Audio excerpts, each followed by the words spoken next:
This is the men's room. Get it, man, and get with the countdown. Shake this square world and blast off for Kicksville. The trippers, the grasshoppers, the hip ones, all gathered in secrecy and flying high as a kite. You're listening to the men's room with Miles and Thrill. All right, still a couple of trigger. Tell us with the shot of the day. Also, we'll get to a little profile of this TV Time with Ted. That is all coming up as Seattle Rock Day continues. Barrett Martin on the way from Screaming Trees fame. Our question, what is your Seattle Rock story? Talking to Manny. Manny, you went to the show in 94 with the Screaming Trees, Soundgarden, Reverend Horton Heat. You're on acid from the Grateful Dead tour. You're peeking your ass off. A 747 flies over a full moon when you look up. I mean, it's... Then when you look down, there's Soundgarden. Yeah. So what did you say, fast forward to when now? By far the most Seattle moment I have ever experienced. It was just the best. Okay. But it gets even weirder. So I stop up. Tad was playing the after party up at Moe's. Okay, I don't know if you guys remember Tad, but... Yeah. And we're familiar with Tad Garden as well. Tad Garden, okay, yeah. So this is the back in the day stuff, right? I stump up the hill, go to this party. I'm, feeling really up on this fry, and I'm just kind of, shuffling through the crowd. All of a sudden, a beer comes all over my shoulder. I'm like, oh, man, whatever. Look over. It's Ken Thale. And he's like, bro, I'm so sorry. I'm like, dude. First of all, don't worry about the beer. I really do not care at this point. Secondly, I'm tripping. He's like, oh man, it was so much fun. Like, blah blah blah. It's so great to be back in town. They had just come in off their the tour of the U.S. and stuff. So he's like, listen, man, I got to make it up to you. I'm like, okay, whatever. He buys me a beer. We go downstairs, and I don't know if you guys have heard the legendary stories of downstairs at Moe's, but it was just where everyone was. You get down there, it was like, oh, look, there's half a Pearl Jam. And I can only guess that everyone's having quite a good time. Right. Oh, everyone's having a real good time. Oh, look, there's Jerry from Alice Chains, and he's off his, keister, But that's, basically long and short of it.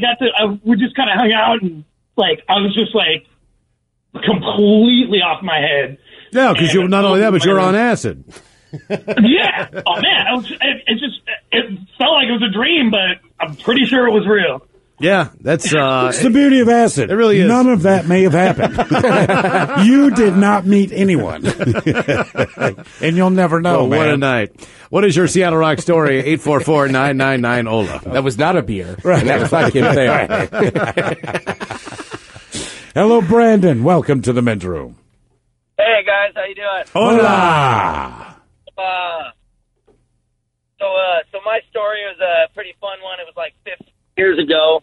One of my friends was going to the University of Washington, and so me and a couple of other buddies, we just went up there to hit up one of the parties with them on a Saturday night. And so we ended up partying all night. We crashed over at his place. So first thing the next morning, Sunday morning, we go to leave, and my buddy Ninja Rob's Bronco was just completely dead battery. We're like, oh my God, we're time out. Why Ninja Rob? Why is he a ninja? He's actually a 5th degree black belt. Okay. Oh, that explains it. Usually your nickname reflects nothing about you, right? Exactly. He's got a real nickname for a real reason. Damn, Ninja Rob, okay. So we're out there trying to get this Ford Bronco jump-started or whatever we can, and it's like a ghost town, Sunday morning at the university. And so we're pushing this Bronco out to the street, trying to wave down cars, get somebody to help us, and people are driving by, a couple of cars, and so this white Ford Escalade, Cadillac Escalade EXT, the truck ones, pulls up, and this is years ago when these were still kind of new or whatever, and this guy rolls down the window, and he's got his long hair and black frame glasses, beanie on. He's like, "Hey guys, you need some help?" And we're like, "Yeah, man, you're the only person that stopped. Thanks a lot." He's like, "Yeah, let me jump you." So we're trying to jump start it. It's not working. He's like, "Let's let it charge up." He's like, "Why don't you guys hop in and get warm in here? I'm watching Big Daddy on DVD in here." And wait. The dude driving the vehicle points out he's simultaneously watching a DVD. Well, once he was stopped when he was trying to jump us, he's like, "Oh, I'm hanging out. I got a DVD going now." Ah, okay. We're like, all right, so he goes, "Hop in." So we're sitting there just kind of hanging out, talking to him, and we're like, "Man, what do you do?" And he's like, "Oh, I'm a musician." And that's when and Ninja Rob's also a drummer. So Rob goes, "Man, are you Dave Abruzzese?" And he was like, yeah, that's me. And we were like, no way. So the whole time this guy's been helping us out, hanging out, being super cool. It's the freaking drummer for Pearl Jam. That's very cool, man. And it's cool that awesome. he stopped. Yeah. You know what I mean? Like that he actually stopped because someone needs help. Yeah. Yeah, I'm like, what was he doing out that early in the morning? And just like he had all the time in the world. Going home. Like, Yes, he was. He was leaving whatever party he was at, probably. Yeah, he was doing the same thing we were, trying to get home after partying all night. He was super cool. He hung out with us. He actually took Rob down to the truck to bought him a new car battery and came back.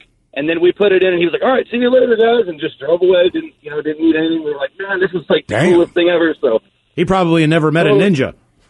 Totally rad dude. Yeah, he probably loved ninjas. He had a thing. Now we know. That's cool. Ninja let's lover. back to the whole community thing. It's just, I mean, it's still amazing. I think that's very unique about Seattle. What is your Seattle rock story? 844-999-OLA. Hello, Joe. Welcome to the men's room. Liquor and whores. Liquor and whores. What's up, fellas? How are you, sir? Doing good, man. So here's my rock story. All right, so it's the first time for me seeing a rock show, first time in a mosh pit, and first time drinking Jägermeister. Man, oh, man, that is quite the combo. I hear you. 1992, I'm a freshman. So the thing is, man, I wasn't even a rock fan. Like, I kind of hang out with the gangster kids, right, in high school. So, I mean, nowadays, man, white dudes listening to rap, that's whatever. Everybody does. 1992, a white dude listening to rap, I was like a unicorn. You know what I'm saying? Okay. So I'm with my gangster buddy, man. We go over to his cousin's house.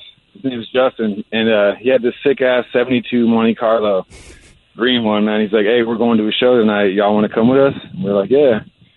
So we end up at the Bellevue Boys and Girls Club, right next to Bellevue Square. You guys been there? Bellevue So, Square, like, yeah. You know that park in the back? Yes, I do. It was like kind of to the left of it. Anyway, so we show up at the show, man, and I'm in like head to toe Dickies with cornrows, right? And we go into this rock show, man, and Soundgarden's playing, dude. Like, I mean, there was a bunch of dudes, but Soundgarden was there, man, and that's the first time I was at a rock show, and it was amazing, man. Like, everybody's jumping around. It was so sick. And then when we went outside, man, there was this bum, like, playing guitar, man, sitting on that little fountain thing with, like, a Van Zandt hat on, drinking Jägermeister, like, singing songs about Jägermeister and, like, dumpster diving. Singing songs about Jägermeister. That is some real life Thank you ass. guys coming out here now. Go sing some songs about Jägermeister and dumpster diving. All right, here, let's go. Yeah, it's crazy, man. He's like, dumpster diving. Hey, everybody give me supper time. Dumpster diving. Yeah, he was crazy. So anyway, man, he gave us all shots of Jaeger, man, and it was just a great night. That's cool. That's very cool. Man, you bring up the Boys and Girls Club and Soundgarden playing at a little park.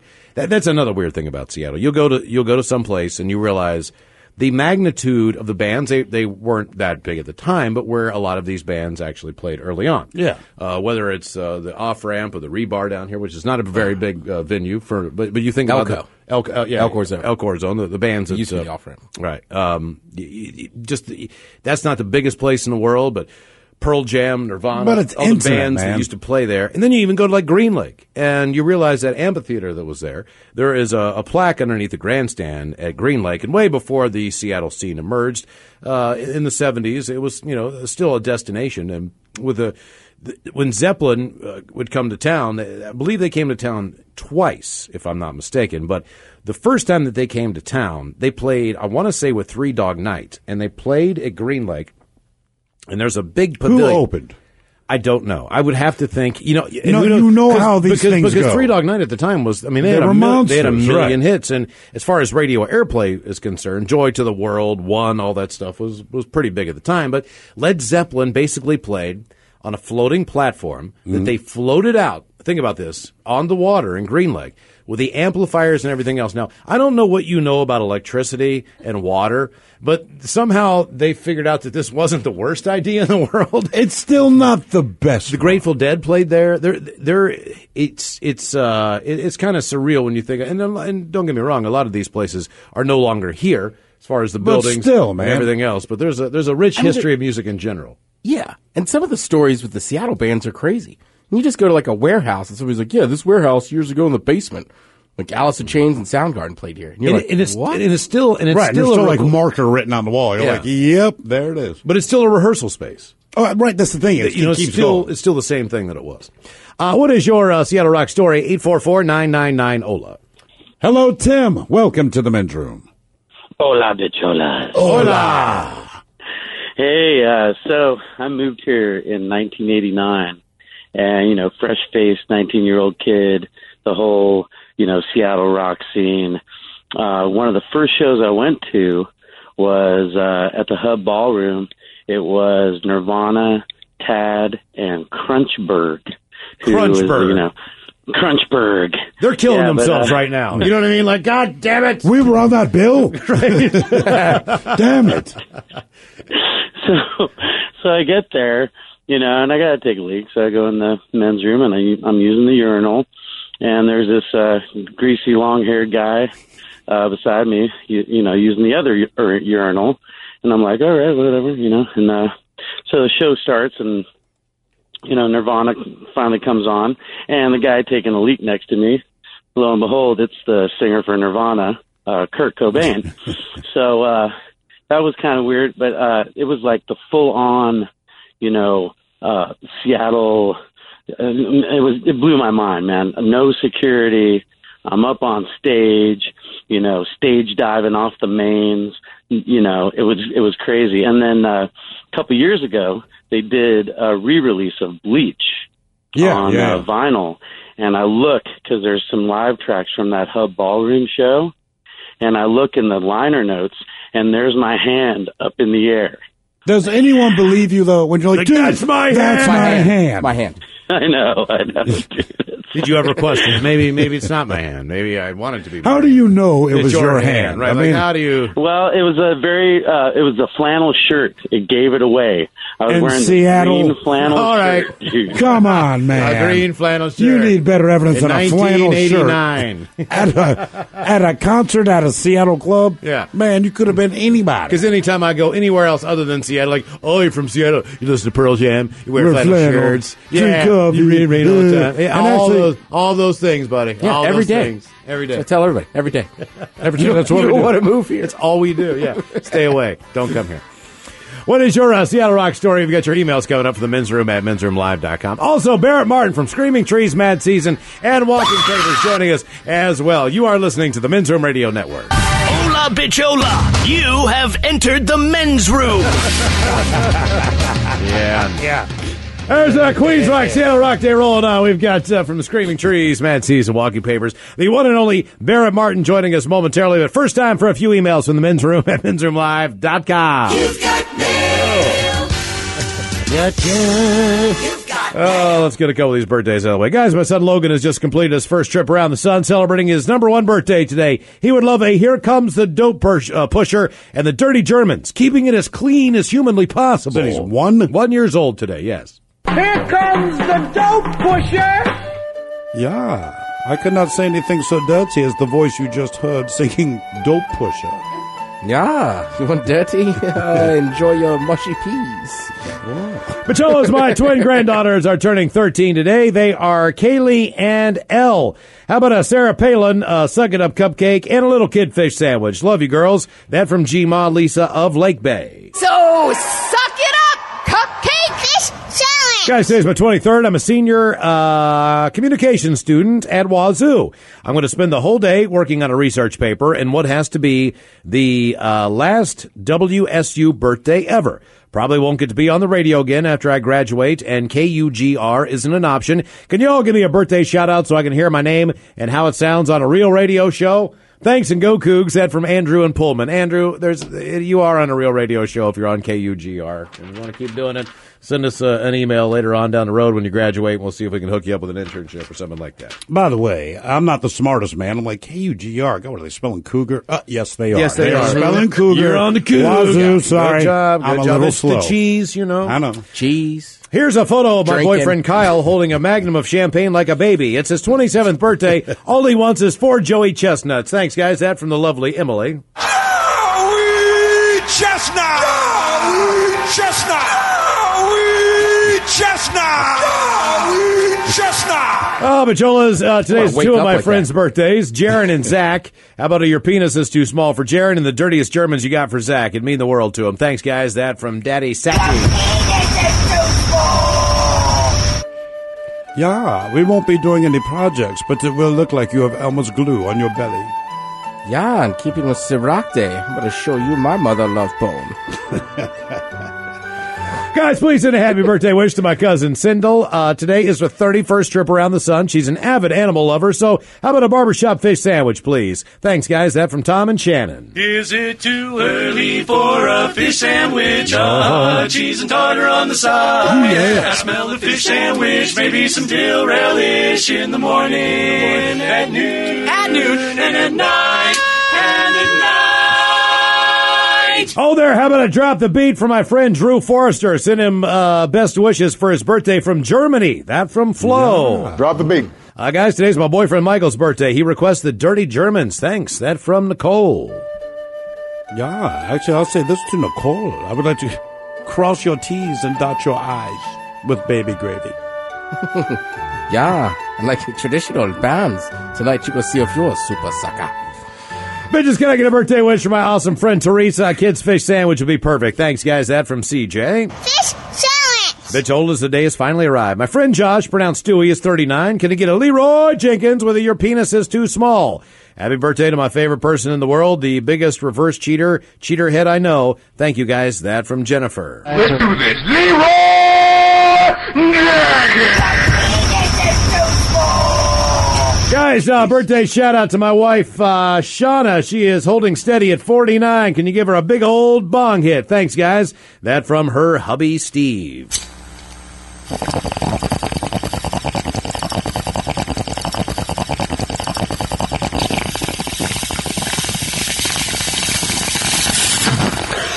Oh, it's a good one for Seattle Rock Day. Oleman's Room. I grew up listening to 99.9 KISW. Even have a cassette tape from the year that I was born, 1981. 1 year after you, Ted. Nice. My dad recorded best of skits from the year on KISW. The folks wanted to hear one last time. My favorite was Fiorina Hairballs. Give one to your family cat for hours of fun. Cat puking up a hairball sound effects, making everyone laugh. Oh, the shenanigans. Fiorina Hairball. We need to do some skits. You know what I mean? Some fake ads. It's too much work. Just do some craziness, some wacky. Look, wacky man, I tried comedy. to run one fake ad by Hair Club. This was years ago. And I swear to God, so I had this whole script. I handed it to him. It was an April Fool's thing. He read the first line and said, no. When the man I'm dated started to tell me about this funny radio show he had been listening to and inappropriate for a long time, I realized it was a station from my childhood. I knew we were meant to be. So I'm glad it got me listening again. I love the feeling I get when I'm laughing hysterically in the car and traffic. So thanks, guys, for that. I want to say thank you and happy birthday to Nels, a hardworking man who captured my heart with his charming smile and a little dirty German. Most sincerely, that from Amber of Skagit County. Yeah, Amber. Sometimes they say, would you like a knuckle sandwich? Only if it's made of moose knuckle. Yeah, and I know by now you only get to the first knuckle. Really? Okay. Yeah. All right, guys, here you go. Happy, happy, happy birthday. Happy, happy, happy birthday. Happy, happy, happy birthday to you, bitches. Ya's the Dirty Germans brought to you by Men's Room Original Sausage. Available through Uli's World Famous Sausage, mensroomlive.com, and other fine retailers. Schweinefleisch. Couple extra emails here. Guys, as far as Sonic and the sign they put up about smoking weed, they probably put the sign up because when you hotbox your car, all the smoke blows into the window and sucks into the store, and the store ends up smelling like weed. Then when the upper bosses come in the next morning, it becomes what the crew did that night. Had this very problem, but luckily for me, we had a bar right up the street, and they believe me. They shouldn't have. Love the show from Missouri. Pro tip. Tip your delivery drivers. Their pay scale really sucks. Thanks, guys. That from David, who checks out the show in Missouri. I like how he gives that explanation, and in the end he's like, look, I'm lying about it. Here's an interesting email we got here, considering it's Seattle Rock Day. Guys, this is a Olympia music moment. I went to junior high and high school with a guy named Barrett Martin. Who? Also, I was at the Melvins' first show at the Tropicana in Olympia, where later my punk band opened and I partied with Green River. Saw Nirvana many times at house parties. That from Ted Panero. Do you remember one Ted Pinero there, Barrett? I don't remember Ted, but I went to junior high at the it was just called Tumwater Junior High. The mascot were the Firebirds, and then I went to Tumwater High School, the Thunderbirds. I graduated in 1985, and I did see some punk shows at the Surf Club. I don't remember seeing the Melvins, though. Oh, by the way, ladies and gentlemen, Barrett Martin is in studio. Hello. Yes, how are you, Barrett? Good to see I you. see you have a vibra. Yes, we do, and you know what that is. That's how to play it. I've been hitting it Well, and doing you it can wrong. do that All right. if you're like playing Jamaican style. All right. Like that, or for the long duration. That's Now, it. what Jamaican? You would think that instrument should be easier. How many but we styles have do you know? struggled with the you know, like violence. if you listen to old, like ska and early reggae, you'll hear that pattern.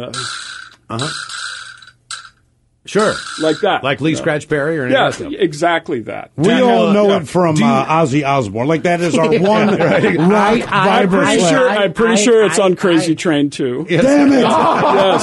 Yes. Yeah.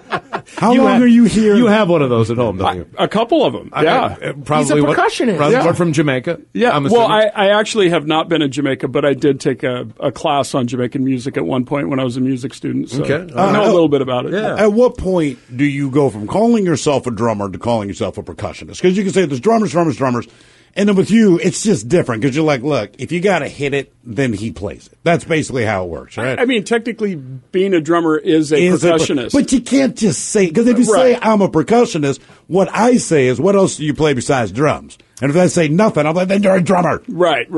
Well, and that's true, but I did start when I was in music school up in Bellingham at Western. I was a jazz. Did you go to Western? No, I was going to say, I talked to my daughter this morning, and she goes to Western, and I said, It's a great school. I said, Barrett Martin's coming in today, and he went to Western, and he's music, she's thinking about doing that. She said, what did he graduate in? And I'm like, I don't know if he did or not. Well, no, I did. I did later. Don't you do that. Don't you do that. Don't you? I love you. Keep up the went praise. to Western. I'll see ya. I went to Western, and then I later went back to school and I got a master's degree. Sure, I know. Well, you don't have to brag. But at that time. Well, no, but I mean, like, I'm not just a, rock and roller that dropped out of college. That's I why you're did a lot more percussionist. before that, and I studied classical percussion in Bellingham. Yeah. So, yeah. Nice. And then you went on. I mean, hell, you don't have to make up excuses for that. But since the last time we saw you, speaking of being all knowledgeable, and I think Robin brought this to our attention, you got married since the last time we saw you. I did. And not only she's that, also a percussionist. But she is like, Is that how you guys met? What is I like mean- George Clooney's wife's name? It's Amal. Amal. Yeah. You married someone who's smarter than you and more talented than you, much like George Clooney. Is that correct? It's totally true, and it's exactly what every man should do. Yeah, I mean, her name is Dr. Lisette Garcia. She's a PhD in psychology, a black belt in karate. She worked in So West. she can break you down and beat your ass. Totally. She worked in West Africa helping child soldiers. And, Wow. And worked in India in the prison system. how do you find I someone feel so perfect? lame. Like no one who does what she yeah. does would find me remotely interesting. You don't run into this person in the grocery store. Like I met her in New York. I was introduced by some friends, but I was like trying to get out of New York as fast as possible. And at the last minute, I met her and we exchanged phone numbers, and that's how it began. Okay. So Very good. I had Louise, man. I had to get out of Seattle, and that's how I. All right. That's how I Okay. found All her. right. So. Let's talk about. I didn't really mean it like that. I it's just all right. meant- I'm just like, I'm gonna have to get out of here soon. But I always sit here and feel bad at myself. Like I felt good because a couple of weeks ago I dropped off some clothes at Goodwill. Right, and not, like deep down, I'm like, dude, I did some good. And she's like, oh no, she worked with child soldiers, and I'm like, I've done nothing. Yeah, she's. I mean, and actually, the thing that's cool about her is she has lots of friends like that. There's so many women that have done amazing things, and they're not famous, they're not in the news, but they do incredible stuff like that.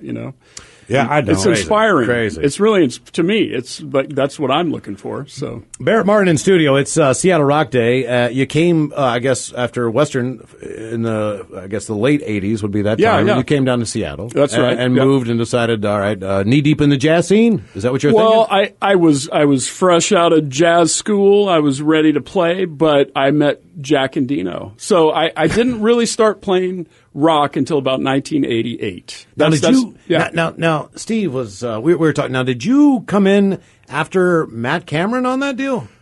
Well, there were two other drummers, kind of interim drummers. A great drummer named Scott McCullum, who went on to play with Grunt Truck. Okay, remember that band? We love Grunt Truck. Yep. And then Matt Cameron, and then Scott, and I think some other people kind of played some live shows, and then I became the drummer on the I guess it was the fourth and fifth album. Now, you say that they have some interim drummers, but my question is, did they know they were interim drummers, or is it in retrospect you're an interim? Well, I just remembered one of them was Greg Gilmore, who went on to play with Mother Love Bone and tons of other people. And that's all I can think of off the top of my head. But is Seattle, as far as the music community, and you have a book, The Singing Earth, Adventures from a World of Music. Yep. 6 continents, how many decades it took to write this book, basically just culturally how music is just part of life and such an integral part of just the world. Yep. Now, is Seattle unique in an experience of just how communal it is in its own way, in a first world way? The thing that I found when I did all that traveling and wrote the book was that music is primarily a communal and survival mechanism of the culture. People use music to express their culture and hold the culture together, and it's what gives the culture strength. And that's generally true all over the world, from the Peruvian Amazon to Brazil to Cuba, West Africa, Australia. Compton. Compton, honestly, totally. I mean, when hip hop hit, it was the whole thing. Yeah. It was this whole hate-Ashbury in San Francisco. There was a message, and there was a group of people that kind of united around this. That's right. And that was very much the case in Seattle in the late 1980s and through the 90s. You know, what we call grunge, but there was a whole bunch of stuff going on in Seattle at that time. There was a really great jazz scene, kind of alternative experimental jazz. Skerrick was a big part of that, the sax player who played with Mad Season. There was, of course, all the Sub Pop stuff and and just alternative music in general. And there was electronic music. You know, we think that that's only like a new thing, but there was totally an electronic music scene in the 1990s. And each music scene had its own community and its own kind of way of dressing and communicating and things like that. But I do think, and I'm saying this with some global experience, that the Seattle music scene was unique in the world, and that's why we really haven't seen anything like that. That's a big statement, though. You know, I mean, that's a big, major statement. I mean, there's great musicians in every city and all over the world. I mean, it's not like that doesn't exist, but there was a community-based music in Seattle that is still here. You know, that's why we're all still here talking about it. Barrett Martin in studio with us. You produce, you do all that. You won a Grammy, and in all honesty and all truth, I didn't make it up to that late because I know that's one of the bigger Grammys. So I probably fell asleep before I saw you on television. Right. No, but right after the Beyonce performance. You want to know what's funny about this? Is my wife and I were at the Grammys the previous year just to the Latin Grammys, but I didn't go the year that we won. I wasn't even there. So no one even walked up on. I guess the artist walked up on stage. Well, he couldn't go either because when it's a best album category, the artist has to be there. Okay. He was in Brazil. We were in Seattle. So my Grammy showed up in a FedEx box a few weeks later. Like on my doorstep, I opened. Did you know what it was? Well, I knew. Did you have to sign for it? I knew that they were sending me the Grammy. But yeah, it's funny. You know, sometimes these things come in the most sort of bizarre way, understated way. Yeah. Yeah, and then what do you do? Do you just sit there and do you look at it and do you hold it and do you think to yourself, all right, where do I put this? Like, what do I do? Do you go out and get dinner? Do you crack a bottle of champagne? I mean, like, what do you do at that moment? The funny thing was we were actually doing a studio session at my house because I have a little studio at the house. And so I had, I think, 3 musicians there. And the box came and I was like, I want to open it, but we got to finish what we're doing. So I did the delayed satisfaction thing. We didn't open it till later, Would it be kind of crappy? Like, I'm one of your session musicians. We're doing our thing. And you're like, hang on, let me open this package. Like, dude, come on, man. We're going to open a Grammy. You know what I mean? Like, we're just jamming. You're going to rub it in my face. Like, oh, guys, look at this. Well, it was great because the engineer that worked on that album, he's from Seattle, too. His name is Brad Lina. And he's never won a Grammy either. And his just showed up on the doorstep. Oh, nice. Yeah, so we both, at the same time, got these Grammys. And I don't know what to say about it. I mean, I was greatly honored, but I've been doing this for so long, that just suddenly you win one. It's just, it's out of the blue and you don't expect it, but it's also awesome. By the way, Barrett, Ted from junior high and high school says you have a mutual friend in Russell Layton. Oh, yeah, Russell. Yeah. Hey, Russell. Yeah, it's a small town here. So, okay, is it, you know what, we got to take a quick break and we'll come back in and more with Barrett Martin. Seattle Rock Day continues. You are listening to the Men's Room Radio Network. We return to the Men's Room with Miles and Thrill. That's a new from the Barrett Martin Group. Barrett Martin from Screaming Trees, Mad Seas, and Walking Papers fame in studio. Barrett, thanks for coming in. We appreciate it. It's always an honor. Absolutely. Levee Walkers, I guess that's on hold for a while, maybe? Well, we put out the Aaron Jones single, and that was in October. So I'm sure there will be more in the future. But everyone seems busy in that band. Yes, and we only do 2 songs at a time because there's no time to do a whole album. But it's kind of cool because that allows us to just do 2 songs. And is anything of yours ever finished? You know what I'm saying? Like, I mean, it seems like the book is finished, you know, the Barrett Martin Group, but it just seems like you have so many different, your hands in so many different places that are just, you know, very unique and different. Well, I always like to be doing something. And once I started producing albums for people, then you're always working on somebody's album. You know, every album is in a state of production, and then it gets finished, and there's another one. Walking Papers. So we'll move on that one. Where are we there? Okay, Walking Papers, that second album finally came out in January. It's a great album. We just called it WP2. Okay, it's just very simple. It's the same lineup, Jeff Angel, Ben Anderson, Duff McKagan, myself on drums. The album's out worldwide. It's been getting really great reviews. Duff and I can't tour, though, because Duff's still doing Guns N' Roses. I've got a whole bunch of projects around the world, so Jeff is going Problems. Is there ever? It's not a problem, though, but you know, Jeff and Ben are going to put their own version of the band together and go open for Alice in Chains. Not a bad gig either. Which are awesome. They're awesome dudes, and they're going to have an amazing tour. You never know what's going to happen. Like with Mad Season, you didn't know what was going to go on there, but with the More Theater, right? When you guys came back, and even more so with Chris and everything else. Now I think that it's more iconic. Not that it wasn't iconic at the time, but it has a lot more to it. Do you think there'll ever be a day when all you guys get back together and the Walking Papers kind of has one of those performances where all the members can play, all the members are there? You know, it's not Pearl Jam, it's not Guns N' Roses, it's not You Out on the Road or whatever it is. You can actually do it, like you're all in the same room at the same time. I totally think that's possible. In fact, I anticipate that will happen at some point when we're all free to do that. You know, it's funny because, you know, I have a lot of friends still on the East Coast, and we're used to living in Seattle. We've been here over a decade. But I'm like, man, you know, when a band from Seattle comes home to play the Seattle show, and everyone says this, like, oh, hell yeah, I'm going to the show. And then people speculate who else they might see. There are very few cities where, like, if a band from Seattle comes home to play in Seattle, inevitably you see 4 or 5 other dudes that you're intimately familiar with. Right. Take the stage, rock out. And I'm like, man, and I realize most of my friends never have that experience. Like, it just doesn't happen. And I'm like, oh, man, you're missing out. To me, that's always one of the coolest things. Like, oh, you might remember this guy. And, you know, it's Mike McCready. Like, yes, we remember him. And there he is, jams for 2 songs, and he's out. Right. How many times? Because, you know, you've been on, hundreds of albums at this point? About 100. Yeah. Do you ever like keep track of that, or do you kind of read it later and go, holy S, man, I've been on 100 albums? Well, you know, this thing called the internet got invented. And so then they started, all those records that we did in the 90s started to get, you know, they get uploaded, and you see, you know, like on All Music, you can see your everything you ever played on. You just saw oh my God. And I actually remember most of it, you know. But even though I've played on 100, then there's guys like Matt Chamberlain, also from Seattle, amazing drummer, played with Pearl Jam in the early part, and I think he's played on like 400 records. Jeez, man. No. Yeah.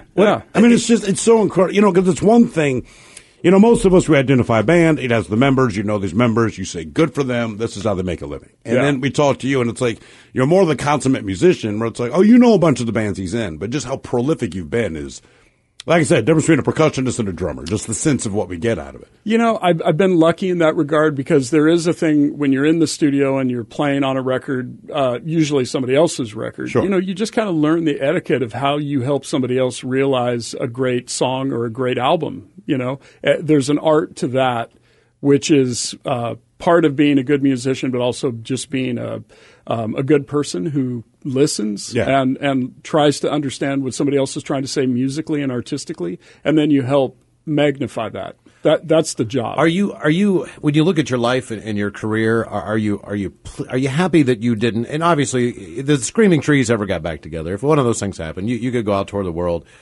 sell out tons of venues. But are you happy that instead of just being in one band or being known for that your entire career, you've had the opportunity to just do more in different things? Like, you're not just pigeonholed in this big band that's going to take off and tour every year, and that's going to be your obligation. And yeah, you'll do some new music, but always that single project. Right. Or are you kind of more happy that you get to do all these different things and just, I don't know, see more, it would seem like? It's funny, when I first started out, like probably any young musician, I just wanted my one band to be successful. And, you always compare it to your idols. So I was thinking of, bands like Zeppelin or Sabbath or, that sort of thing. And then time goes on and some bands just don't work out, or the band comes to its natural conclusion and it's time to end that band and you go on to something else. And so over time, I started to realize that there was a great value in having all these different experiences, playing not just rock, but playing jazz and doing, projects in third world countries, doing like indigenous music in the Amazon, like making it. Is there the Neil Peart of the Amazon? Well, it's kind of what he did, because he's a huge world traveler too that has done those kind of things. Although I think his only recorded work is really with Rush, and I think he did a couple things on this, like with Max Webster in the '80s. But those projects, like field projects in Africa and Cuba and South America, that to me was as rich and exciting and rewarding as anything I did with the biggest rock band I ever played with. Because music's powerful stuff, man. It's absolutely. I've come to believe that it's like a force of evolution and life. It keeps people alive. It helps them to grow and understand things. But to me, it's the one universal language. Because people bitch about politics, they bitch about their sports. Like, all people think complain. That's all we do, right? But a band comes to town that you like, and this guy that you called an a-hole earlier because you saw his comment on Facebook, like, now you are the best of friends. That's right. Music to me is the only. If you're a musician, politician, everybody, you carry more weight than anybody on earth. I guarantee it, man. And it's exactly true, because I just say this from personal experience. I've been in all 50 states, and I've driven through most of them on my own, because I've done a lot of just road trips. Sure. Played in every city. I've met people all over the country, deep south, Alaska. I've been in the Arctic. And, the political spectrum is totally everything. It's, progressive, it's conservative. But you know what? People are really good and decent and beautiful everywhere you go. Mm-hmm. So I'm not buying into the divisiveness thing. I really. Oh, no, I just want to make sure, but before we have to go, you mentioned the Mike McCready thing that's going on. We want to mention that first, too. Yeah. May 10th, we're honoring Mike McCready at the Showbox for the Music Cares benefit. And this is the, it's a huge fundraiser for Music Cares, which helps people with medical problems. Sure. It's a beautiful charity, and it's going to be amazing. Me and Duff McKagan are doing it. Slash is doing it. Nancy Wilson from Heart.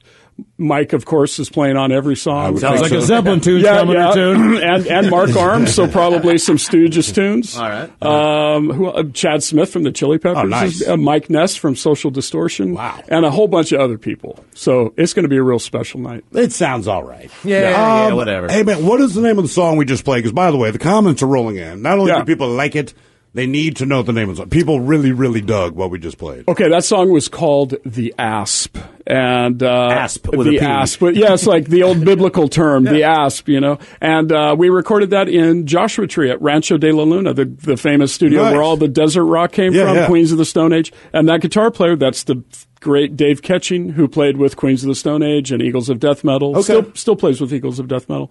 And so I go down there once or twice a year and we do stuff. So that's on the new stuff album. You're doing, man. Awesome. Barrett Martin, thank you so much. The book, The Singing Earth, Adventures from a World of Music, is out. The Barrett Martin Group CD is out. That was just released about a month or so ago. Yeah, just exactly a month ago.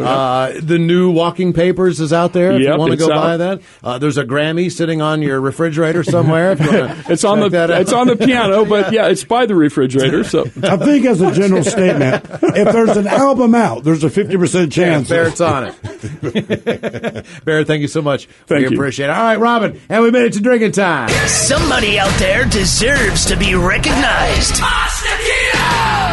and the men's room knows just who it is. So to you, we say, bottoms up, sailor. You're the toast of our shot of the day. Drink time it is, and as usual, we head to the drink desk and Steve at Thrill Hill to find out who we're toasting. Yes, indeed. And today, actually, we toast the winner of the Seattle Rock Rumble. And to be honest with you, my personal favorite band, it worked out wonderfully. Soundgarden, man. I mean, look, again, you can do rock rumbles. You break it down to Seattle. Like, their final battle was against Pearl Jam. You understand what we're saying? Like, this is all quality that you have to go through here. And thank you for everybody who went to KSW.com and voted. So that was... absolutely, man. It makes a difference. There is a chance. If you didn't hear it earlier, we replayed a Chris Cornell interview that we did 2 years ago. And just one thing I will say about that moment, rarely do people come by for an interview and they don't have something, whether it's the movie, the book, you name it. Like Barrett just did. Like Barrett. You know what I mean? Yeah. Just here to peddle their stuff. Just trying to sell stuff on Amazon. Unbelievable. But Chris came in and we had said, well, that's great because we love the guy, right? Make no mistake. And we said, well, what does he have? And they're like, dude, nothing. He literally just wanted to drop by on the show. So for us, that was a massive honor because it's someone who we've respected very, very much. And one thing about Cornell, a very intense guy. He's, very deep in his own mind, and we get that. So we had talked to him before, and he was there, right? So on this interview, he was so loose and had such a good time. Like, we felt good, but I always remember his manager at the end of this interview. So he rolls out. He's like, hey, fellas, see ya. And he was off to, go see family or do something. His manager walked back and said, hey, man, I've seen him do 10,000 interviews, and he is how he is. This is the first one I've seen him smile through the whole thing. He was so loose. Thank you, guys. So to me, that's one of those badges of honor that we very quietly wear in our sleeve. We're glad that we at least got to do that because he did a lot of that for us just with his music, man. So let's drink. We pour this booze and we drink this booze because we think it's yummy. Yummy. So over the tongue and down the throat to party in our tummies. What throat? Down the whole lot, bitchola. I know. Let's get caller 9 on the line right now if we can. 844-999-OLA. Profile this coming up in minutes. Hola! The shenanigans continue on the Men's Room Radio Network.